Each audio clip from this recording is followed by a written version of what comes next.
Welcome to Hub City Spokes, the podcast where entrepreneurs, artists, and other influencers share their stories. I'm Mike Jones, your host, and this is Katherine White with Lita, your co-host. And today we have Blake Buchanan with Bahama Bucks. Absolutely, guys. Glad to be here. How are you, sir? Man, doing fantastic. It's summer, so we are really happy about it. Oh, yeah, I bet you're busy.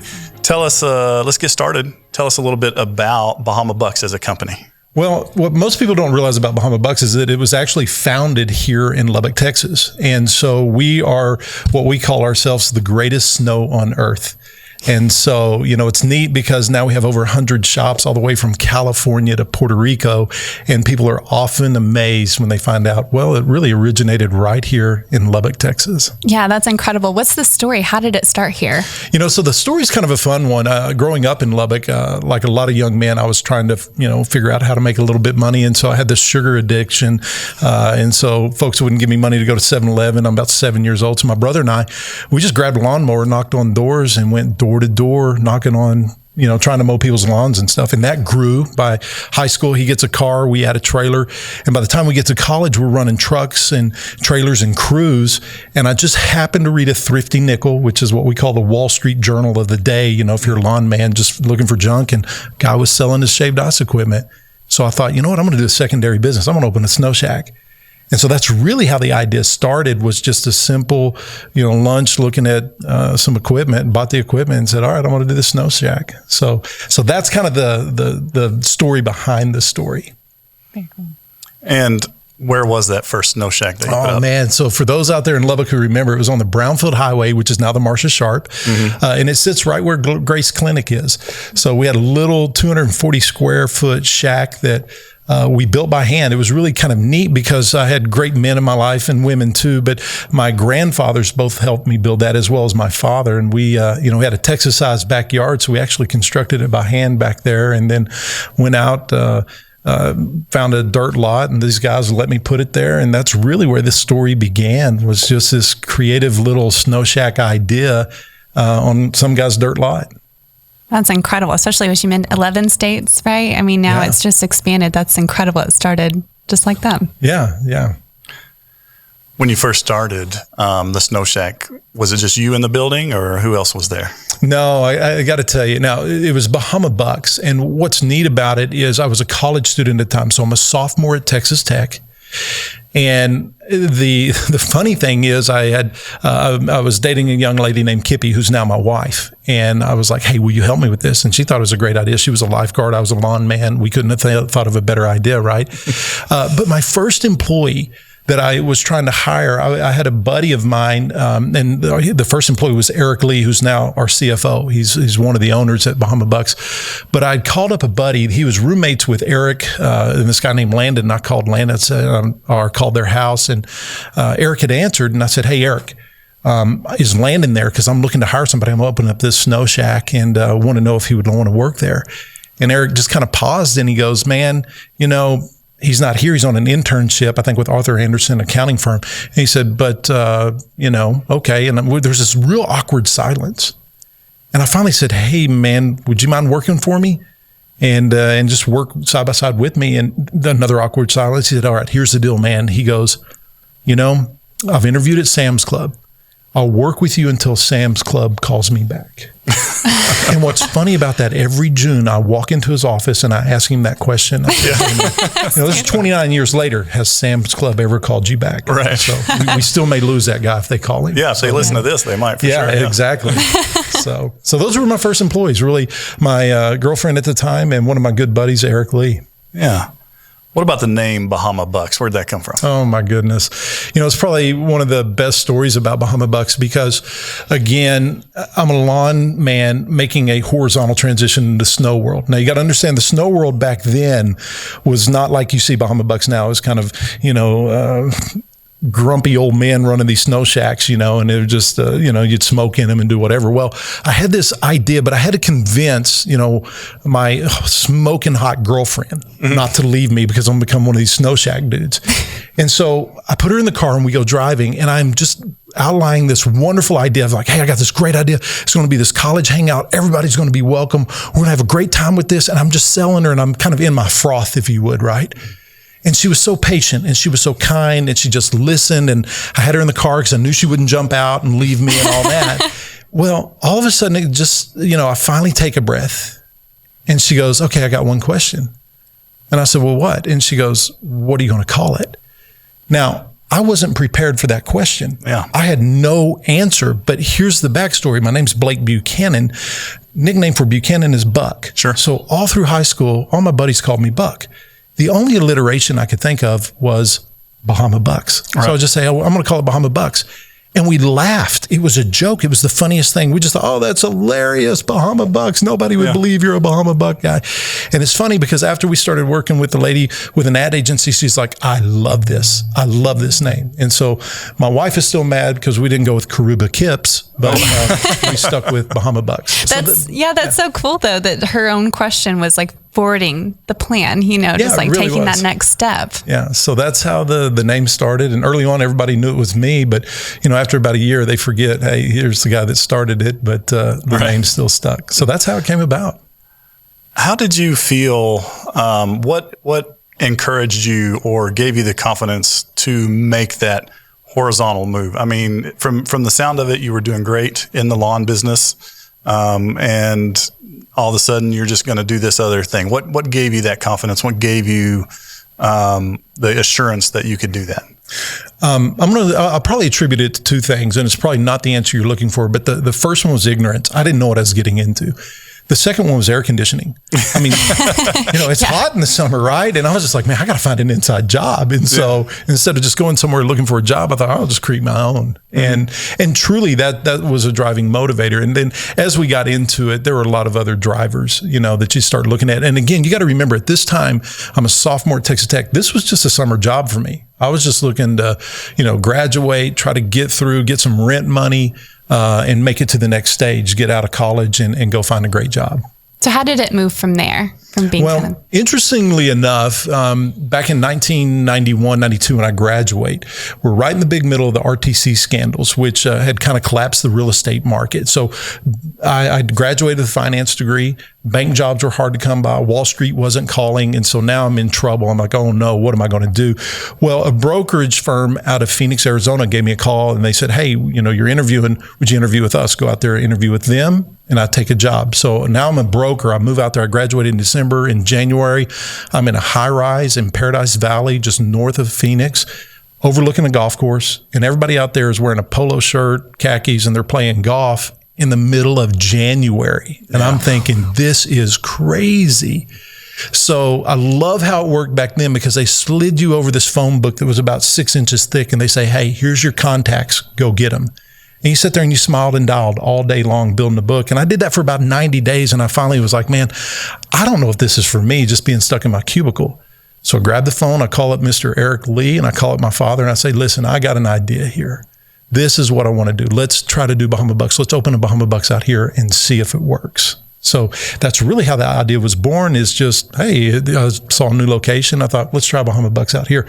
Called Eric. He hadn't found a job either. He's like, sure, let's partner and put a little money in it together. And that's really where Bahama Bucks Franchise Corporation was born. We decided we would franchise. Yeah. Was the store in Lubbock still operating, or had you closed that down? It was still operating. Yeah. My wife was not real happy about that because Eric and I both moved to Phoenix. Now she stays behind, and we're not married at the time, and she's running that store and left running holding the bags. Yeah, absolutely. So and that shop still has such endearment into our hearts. It really was the original store, and that's where a lot of the foundational stuff was built for Bahama Bucks. How we treat people, guest service, and a lot of the neat ideas came out of that shop.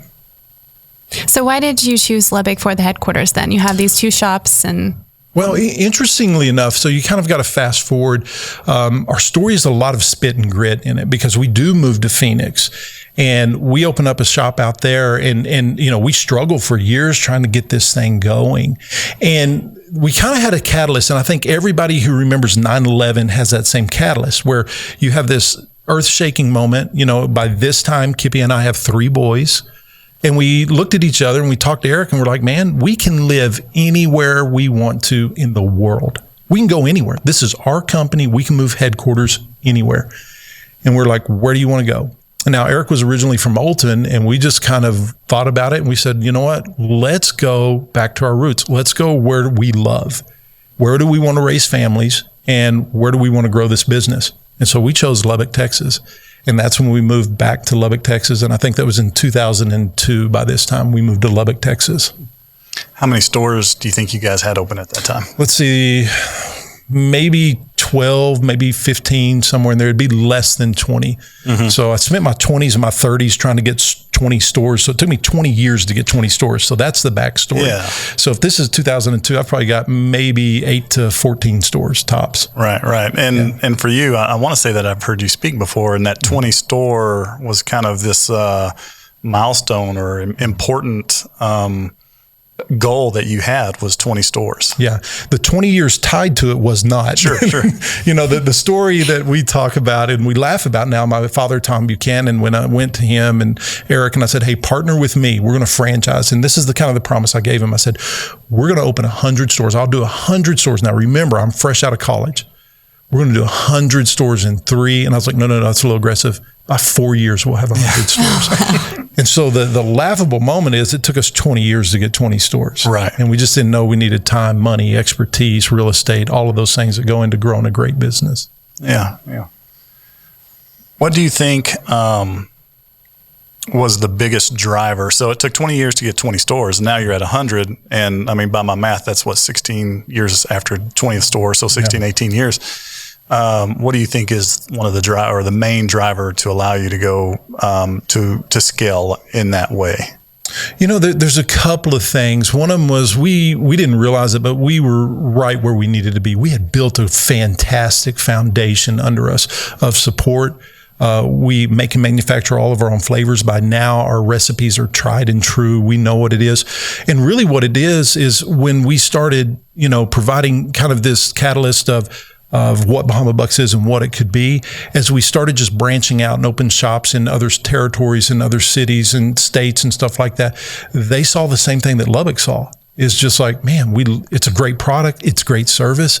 It really is kind of a simple model. You just, love others, love everybody, and serve a great product. And it worked. And as we started mimicking that same thing that we were doing in Lubbock, it started working all across the world. And that's where we really saw some catalysts pick up with that. What was it that you guys loved about Lubbock that brought you back here? For us, this is an easy one because when you really sit down and you have to weigh the pros and cons. And for me, I want to shape it up because, where I lived in Phoenix at this time, we would call it the East Valley, great spot and all that. But I was teaching my little boys how to ride their bicycle on about a 15-foot strip of concrete, about a 15-foot sidewalk. And we'd turn around and we'd do it again. And, I just looked at this and I thought, oh my goodness, is this really where we want to raise our families? And there's nothing wrong with raising your families there, except in Texas and especially in Lubbock, we were used to just a little more elbow room. We were used to knowing our neighbors, and we were used to, being able to, ride your bike in the streets. And I'm not condoning that, but we grew up out in the country, and that was easy. And I'll never forget when we moved back to Lubbock in our first home, we were in a new addition, and that street in front of us in this kind of protected cul-de-sac area was probably a quarter mile long. And the boys were like, Dad, we're riding it in the sidewalk and all that. And they're like, can we ride in the street? And I looked, and I hadn't seen a car in like 4 days. I'm like, you go all the way down there and all the way. I mean, they'd ride so far we couldn't see him, and you got this little 6-year-old just pedaling his heart out, and a 4-year-old and a 2-year-old chasing him, and so it was really neat. So family was probably the number one driver for us because Lubbock is a great place to own a family. The infrastructure is fantastic here. We love the infrastructure. It's easy to move in. The grid is great. You're very well laid out here in Lubbock, and we love that. But really one of the bigger drivers was we needed an entrepreneurial friendly city. Right. And if anything, Lubbock is top of the list. And I can say that because I'm one of these guys who's opened stores in California, Puerto Rico, Missouri, Utah, Arizona. We're opening stores all in these other states and all these other cities. And to this day, we still love working with Lubbock. Right. Some of the city planning as well, everything about it. It's easy to talk to people. It's easy to go through the city process. Now, it's still a challenge. It's a city process. But as far as being entrepreneurial and business friendly, top of the list, bar none, top of the list. Yeah, I think that's one of the things that is kind of a recurring theme throughout these interviews that we do is the commitment up and down the ecosystem. Mm-hmm. All of your government agencies, all of your civic organizations, all your volunteer organizations. Everyone is 100% committed and working towards the same goal. And when you're doing that, amazing things can happen. Yeah, I agree with you, Mike, because I think what the city of Lubbock has shown, and really the people, we're really an agriculture culture here, but we're a city of hardworking people, and so we know how to earn it. And that's what I love about Lubbock is most people here, respect it when you earn it, and they know there's a portion of that. So when a new business comes to Lubbock, we all outpour and try to support it, and that makes a real, very, very friendly environment to operate a business in. Just because Lubbock doesn't take you for granted. They want good industry here, they want good businesses here, and people choose to be here for that reason. So, my hat's really off to the city of Lubbock. They've done a great job. And again, this is just from a perspective of opening stores across Texas and across the United States. We really have loved being a part of the Lubbock community here. Right. It sounds like you mentioned a little bit earlier, but the work-life balance. I mean, Sure. you're founder and CEO, obviously, of a large business. So it sounds like you've been able to manage that work-life balance very well. I think it's who you ask. We're like any family. We struggle with trying to find the right amount. But I'll tell you this: we set our priorities very early in our marriage. Kippy and I did, and the first round was, hey, you go out, grow the business. And she would really make sure, because we homeschooled the boys really until their sophomore, freshman year, which is, odd. And we did it just because we thought, oh, it's cool, they can travel with us. And so we had a lot of fun with that. But she really committed wholeheartedly to really investing into the family. And I committed wholeheartedly to investing in the family too, my first priority. But the second game on was with Bahama Bucks. And that was really important, especially through those, kind of the dark years, the first 20 years where it is hard and you do lose a home or you lose a vehicle and you're not making any money, to know, hey, your number one priority is really sitting right next to you. And that's what, I think the story of Bahama Bucks really highlights a lot of, is just, you can go through hard things. You can bring a family along with you. And what I always tell people is, we were broke.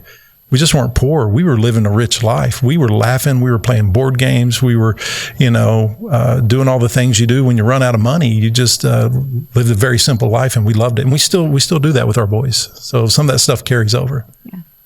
Yeah, it can really provide a grounding and a great attitude in the younger generation, and allow them to feel confident when they do get to that jumping off point of, what, I'm going to go do this. Their values are in the right place, and their intentions are in the right place. And I think that's really important. Do you have any plans for opening any, do you call them shacks? Do you call them stores? We actually, this 240 square foot snow shack, now turned into about a 2,400 square foot, snow right. shop. Calling it a shack would be a disservice, probably. No, we love it. It's a term of endearment to us. Okay. It really keeps us grounded to our roots. But yeah, we do open these stores and shops, and now they're, 10 times bigger than we ever started with. Right. And you're California to Puerto Rico. Yeah. Any plans to go outside of, U.S. influenced areas? Not yet. There's still a lot of green pasture in Lubbock, but in the United States. And so right. we do have those aspirations, but not yet. We really want to build a solid brand across the U.S. first before we start hopping into different areas. There's just so many other hurdles you start dealing with once you go foreign on that. But it's it's a great idea. We're well aware of it. It's just not our timing yet. Was the Puerto Rico store significantly different than opening a store, say even in California or something? It's so different. And they're U.S. territory, but even though they speak Spanish, it's a different dialect. And we really learned some neat lessons over there. And one of the fun ones we share, because for some reason, all of our team had to go to Puerto Rico when we opened the store. We just sent trainers and all these people, and it was funny. I think it was more of a, hey, let me go see Puerto Rico. A lot of volunteers for that, was it? The line was long for that, and so we're and so I gave up my seat, and everybody else did too. I still haven't got to see that store, but we've got a great owner over there. But one of the stories that's so funny about that is, we sent our menu over to a marketing team in Puerto Rico. We said, hey, look at this whole thing. Tell us if there's any missteps. Are there words that mean something different? Because we translated in Spanish, but this is more, American Spanish, not Puerto Rican Spanish, and a lot of words don't translate. But we have a smoothie on our menu, and it's called the Coco Moco. Okay. And it's just this wonderful blend of Ghirardelli chocolate and Bluebell ice cream chocolate and Coca-Cola. I mean, we put all these wonderful ingredients in this thing. And it's just this chocolate decadence drink. Now, we know in Puerto Rico, they love chocolate. So it's one thing we're learning as we're studying their flavor palettes. And it was interesting because we get a training team over there and they're training about a week before we open. And every time they say, hey, make me a Coca Moco, the whole team would just laugh and they'd say, Coca Moco. And they'd laugh and we'd say it back, Coca Moco. And it was kind of a funny thing. Yeah. And we kept doing this. And then finally, one of our people who speaks a little bit of Spanish, they're like, hey, what are you laughing about Coca Moco? Because obviously the American version, is chocolate coffee. It's a Coca Moco. Well, the Puerto Rican version is it's a chocolate booger. So now they call back and we got a problem. We're about to launch a drink called the chocolate booger in Puerto Rico. And so we made the call. We're like, hey, let it ride. We can't do anything about it. And now in Puerto Rico, the number one selling smoothie is the chocolate booger. And they love it. It's such a slang thing for them. And they've absolutely, embraced Bahama Bucks over there in Puerto Rico. And we just got a wonderful owner out there. It's been a fantastic franchise. I have to go to Puerto Rico and try that one. Yeah, it's a good one. Yeah, it's a good one. I have to ask though, because I'm curious, what's your order? What do you like to get? Oh man, I mix it up. Now I've got my secret favorites and all that, but most of the shops know when I walk in, my go-to right now for about the last year, and this is going to be a weird one. So if you're into kind of some funny stuff or interesting stuff, this is a nice one to try. But this is a snow. So order a cherry next to mango. So we're going to do them side by side, mango and cherry. So it looks great. It's red and it's yellow. But then you add chamoy and chili salt. So now it just became a taste of the south of the border. Okay. Yeah. So this is our Fiesta flavor package. And so it's kind of this, sweet, hot type of mix, which is really interesting on ice. So I just do a mango cherry with chamoy and chili salt right now. So that's what I've been going with. Now, if you'd say, okay, Blake, all time, what is your go-to? What's an American version that you like?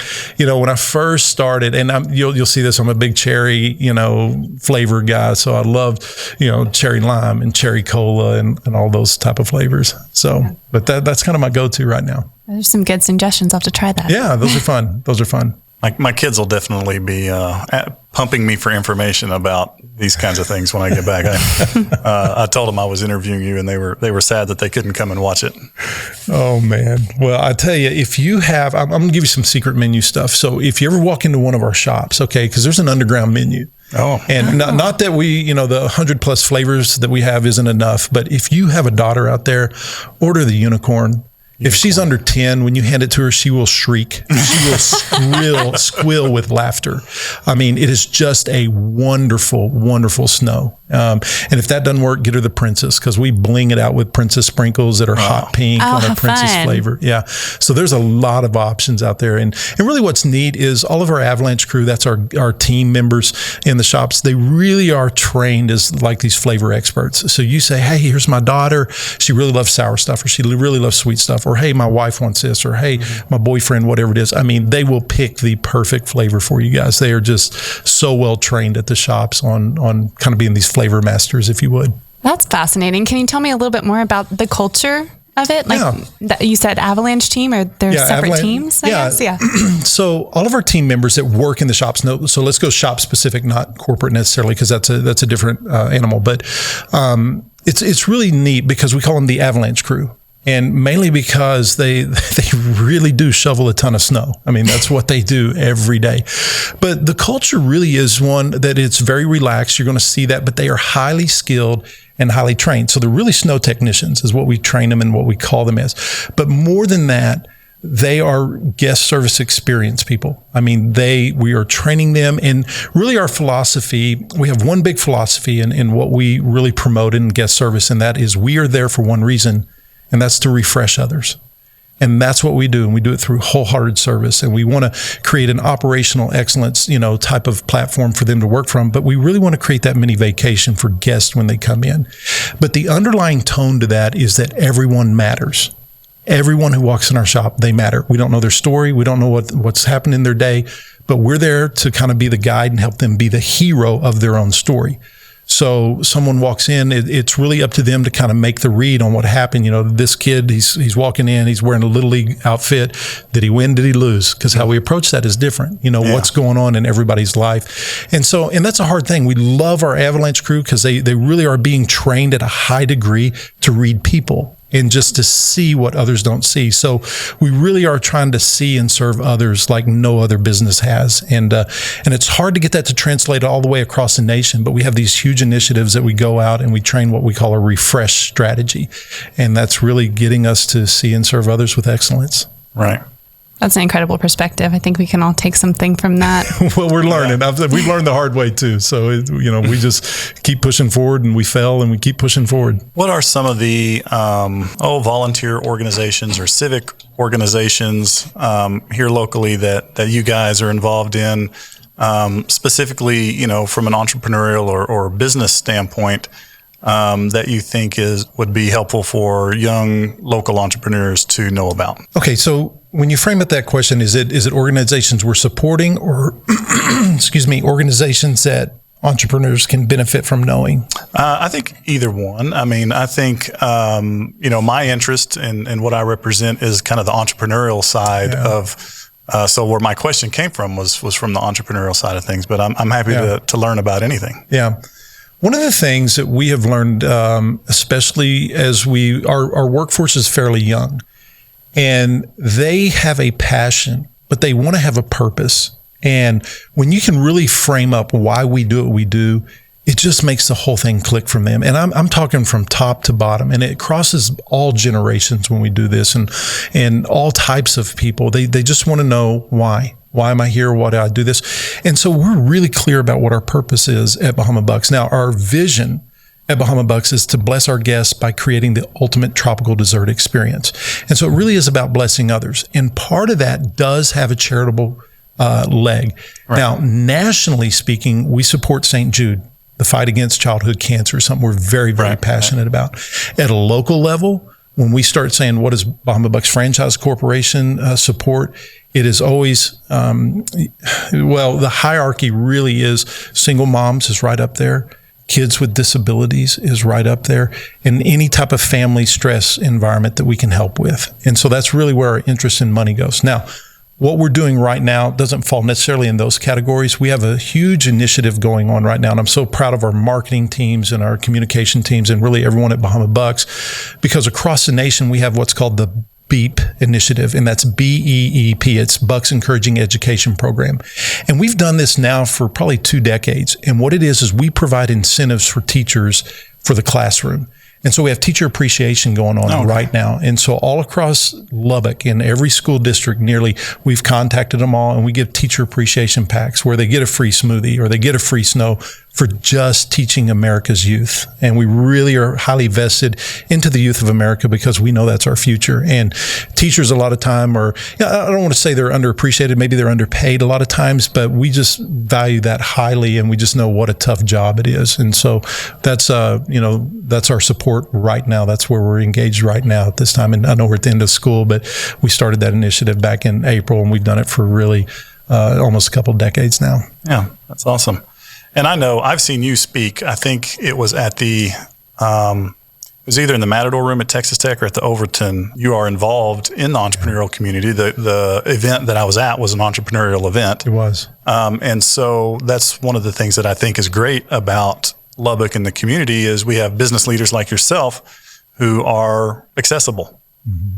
Right. And can go out, anybody can reach them and ask them to come on their podcast or go speak at the event.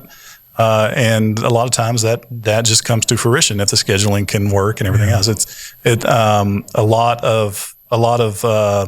A lot of it is basically the accessibility factor, I think, is really good here. Absolutely. We're real privileged to kind of have a platform here in Lubbock because we have the corporate office, and even Dunbar Junior High, they're bringing some kids over Thursday. They're going to do a full tour, and we'll kind of get to showcase what we do. And really the heart behind of a lot of that is, especially from our perspective, is that entrepreneurial dream. I mean, if you really think about Bahama Bucks and you kind of dial it down, we are very famous for creating these island indulgences right out of Lubbock, Texas. Okay, that doesn't add up. Right. We're 600 miles from the closest shoreline. Sure. There's no beach influence here. And yet, through a lot of spit, grit, and a huge dream, we've created this island indulgence shops that create these mini vacations right out of Lubbock, Texas. So that's our message to a lot of people as they come in. Hey, don't quit on your dreams. You may have to adjust them and modify them to keep them going, but don't quit on it. So that's kind of the message we give to the kids when they come through the shops. And we do a lot of tours like that. And you're right, I get invited to speak. I'm real tickled. My wife, it was so funny because a lot of guys will pat me on the back and say, man, that was really good and all that. And then my wife, we were doing some leadership training. She got to speak after me. I'll never forget, a guy comes up, puts his arm around me, said, man, you were good, but golly, Kippy, she's awesome. And she really does, because she's got a different perspective from a woman's viewpoint, from a mom's viewpoint. And she's the director of our the director of field operations. So she oversees all the shops and the operations and the Avalanche crew. And we're super thrilled, to have her back on the team and running the show a little bit, because well, we might be twisting your arm a little bit to encourage her to come and talk to us. Yeah, I'm telling you, you'll need more than 30 minutes. That's for sure. She's got a lot of stories, but it is neat. I think it's incredible what you've done, and we're so proud to have Bahama Bucks here in Lubbock, Texas. And I'm ready for my unicorn snow. That's what I'm thinking about right now. Go get it. And I got to thank Lita too, because you guys were hugely instrumental in getting us out here. We talked to Lita when we were coming from Phoenix, and they really put some incentive packages together for us. And back then we had a corporate crew, probably about 5 people. And now, we've got 50 people, and across the nation, we employ about 2,500 people. And so really the story here is, dream big, but you really can't do it alone. I've got a fantastic corporate team. I got a fantastic franchise family, and it's neat when you can kind of unify everybody behind a common vision. It's amazing. It really is amazing what can happen. So just a quick shout out to all my Bahama Bucks people out there. They're really great people, and I couldn't do it without them. Well, that's great. I appreciate hearing that, and we appreciate you coming and talk to us. And if there's anything we can do for you, let us know. We'll do it. Thank you, guys. Thank you. Thank you. Hub City Spokes is presented by the Lubbock Economic Development Alliance and produced in partnership with Hamill Brothers Studios. A special thanks to the Innovation Hub here at Texas Tech University for hosting us. To hear more from our creators and catalysts, visit lubbockeda.org/podcast.